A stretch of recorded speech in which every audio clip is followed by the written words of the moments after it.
রাধে রাধে সুধী ভক্তবৃন্দগণ, আগামী 7 দিনের মধ্যে আমাদের 3টি ব্রত পড়েছে।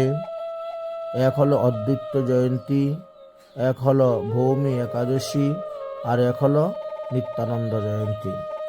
তো 3টি আমাদেরকে ব্রত পালন করতে হয়। ব্রহ্ম মাধবাচার্য গৌড়ীয় সম্প্রদায়ের অন্তর্ভুক্ত যারা হয়েছেন সবার ক্ষেত্রেই। তো আগামী 11 মাঘ 1432 সন 25শে জানুয়ারি 2026 খ্রিস্টাব্দ রবিবার, শ্রী মাঘ মাসের শুক্ল সপ্তমী তিথি পড়েছে। শ্রী শ্রী অদ্বৈত আচার্য প্রভুর শুভ আবির্ভাব তিথি। এটি হল 592তম আবির্ভাব তিথি, অর্থাৎ আজ হইতে 592 বৎসর আগে অদ্বৈত প্রভু আবির্ভাব হয়েছিলেন। তিনি ভজন করে মহাপ্রভুকে এনেছিলেন। শ্রী গৌর আনা শ্রী অদ্বৈত আচার্য প্রভুর আবির্ভাব তিথিতে ব্রহ্ম মধ্বাচার্য গৌড়ীয় বৈষ্ণবগণের কর্তব্য সকলকেই ব্রত পালন করা। পরের দিন অর্থাৎ 12ই মাঘ 1432 বাংলা, 26শে জানুয়ারি 2026 ইংরেজি সোমবার, অষ্টমী রাত্রি 6টা 58 পর্যন্ত আছে এবং ওই দিবসেই অদ্বৈত প্রভুর ব্রতের পালন আমরা করব 10টা 2 মিনিট সময় অনুসারে। অর্থাৎ এটা হলো ভারতের স্ট্যান্ডার্ড টাইম অনুসারে এখানে বলা হয়েছে 10টা 2 মিনিটের মধ্যে সকালে ব্রতের পালন করবেন। অদ্বৈত প্রভুর আনন্দ উৎসব ইত্যাদি অনুষ্ঠিত হইবে এবং করবেন। এই হলো অদ্বৈত প্রভুর কথা। তারপরে অদ্বৈত প্রভুর জীবনীও আমরা আলোচনা করব। তারপরে আসছে আমাদের শ্রী ভৌমি একাদশী ব্রত বা জয়া ব্রত। এই ব্রতটি আমাদের পড়েছে 15 মাঘ 1432 সন 29শে জানুয়ারি 2026 খ্রিস্টাব্দ বৃহস্পতিবার, শ্রী ভৌমি একাদশী বা জয়া একাদশী ব্রত। পরের দিন পালনের সময় আমাদের দেওয়া হয়েছে 16 মাঘ 1432 সন 30শে জানুয়ারি 2026 ইংরেজি শুক্রবার, দ্বাদশী রাত্রে 9টা 43 মিনিট পর্যন্ত আছে। তাই সকালবেলা আমাদের সূর্য উদয় হওয়ার পর আমাদেরকে 9টা 43 মিনিট, সকালে 9টা 43 মিনিটের মধ্যে এই জয়া বা ভৌমি একাদশী ব্রতের পালন করতে হইবে। আমরা এই ভৌমি একাদশীরও মাহাত্ম্য কথা বিস্তারিতভাবে আপনাদেরকে জানাব।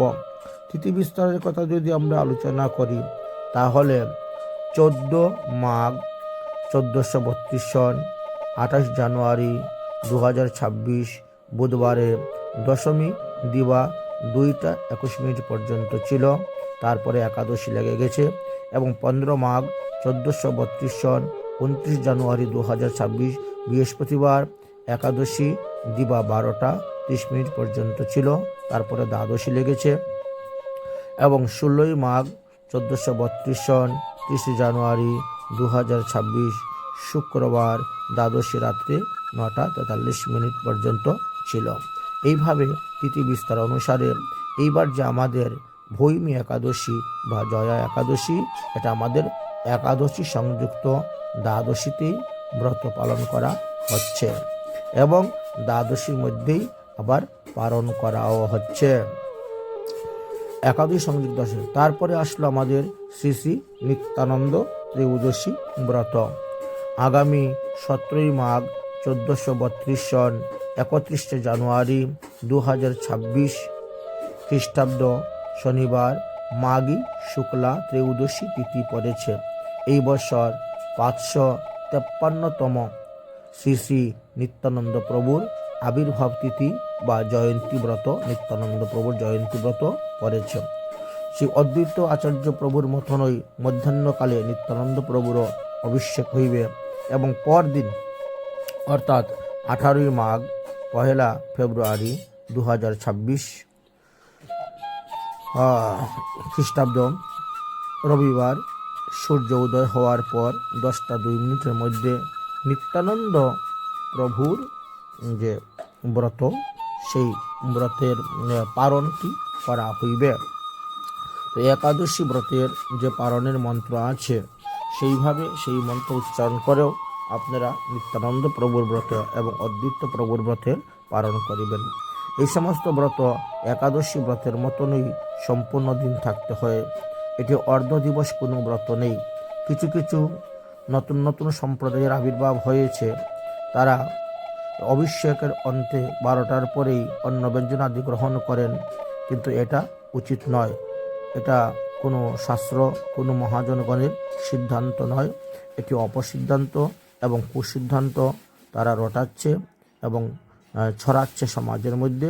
এটা আপনারা করতে যাবেন না।